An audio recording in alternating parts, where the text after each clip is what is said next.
And we'll do our LMGT3 winners, LMGTE winners. The number 55 Spirit of Race Ferrari 488 GTE Evo. First time win since Monza 2018, guys. I can't believe that. I had to look back through the thing the last time we spoke here. So, Duncan, you started from fifth on the grid, and you were up there fighting for the lead with the podium from very early on. What was it like at the start? Yeah, it was horrible at the start. Yeah. I couldn't even see the edge of the circuit. It was like, oh God, I can't believe we're racing in this. Yeah, I'd like to say it got better, but it didn't really. I mean, at least I could see after about 5 or 6 laps. A couple of people spun out in front of me. And then it was just a case of driving to the grip. On the wet tyres, it was quite difficult because the tread blocks were moving around. The track, whilst it didn't have any standing water on it, it was still very, very wet. There was just grip was at a premium.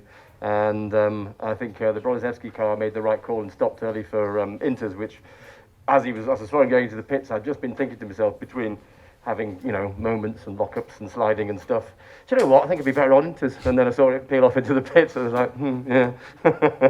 So was it your call? No, it wasn't. I think it was a couple of laps after that, and we just came in. I wanted to see how he was doing, and I thought if they'll be looking at the lap times now, and if he's, doing any better, then they'll call me in, and they did. So I guess it was the right thing to do. The inters were a lot better, but it's still super, super greasy. And for us, we just have to have eyes in the back of our heads with the P3s and the P2s, and very difficult to see with all the spray and everything. And it was just a very long hour and whatever it was, 40 minutes. And then the safety car came out, and I was like, "Oh, thank God for that." And you say good to be back on top of the podium. Very good, yeah. I don't think we expected that this weekend, it's nice. After last time we were here, 4 or 5 weeks ago, when again we were in the lead, and then I had a P2 car take me out at senior, which was really frustrating and really annoying.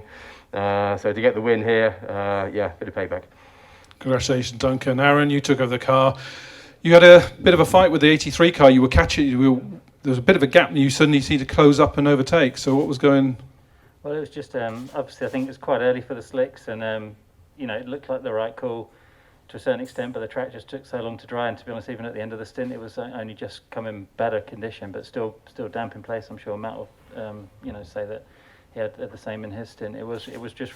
Couldn't believe how long everything took to dry and everything, and how long it took to get the tyres working. So in the beginning, I just had a lot of wheel spin and no grip, and I just stuck with it, and eventually it started to come to me, and then it was just a case of like trying to manage our fuel and trying to go as long as we could, really. So I think that both Matt and I did some fuel saving there, and as really Duncan's stint just opened the race for us because it was so good, and he was so fast, really, that it just put us in a position to capitalise on everything. So it was a good race. Matt, you came in quite early for us for 1:13 still on the clock when you came in to be going the car. How close was the fuel at the end? Was it pretty close? Yeah, it was really close. It was my whole stint was fuel saving, and we looked in a little bit with the safety car because that enabled us to save a bit more fuel. But actually, with the pass around, which is a great new rule, it kind of negates a bit of that because you have to catch back around. But it was challenging because we were working to a fuel number. We were very tight on fuel at the end, but obviously we made it, and that's where we kind of won the race.